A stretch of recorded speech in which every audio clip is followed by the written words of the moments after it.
Hi friends, তোমরা সবাই কেমন আছো? আশা করি ভালো আছো। তো আমিও ভালো আছি। আমি পুরানো কিছু পিকচার দিয়ে ভিডিও বানালাম।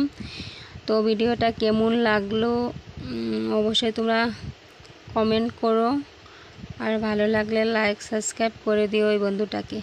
আগেকার পিকচার এইগুলো। তো আশা করি তোমাদের এই ভিডিওটা ভালো লাগবে। তো সম্পূর্ণ ভিডিওটা দেখো বন্ধুরা।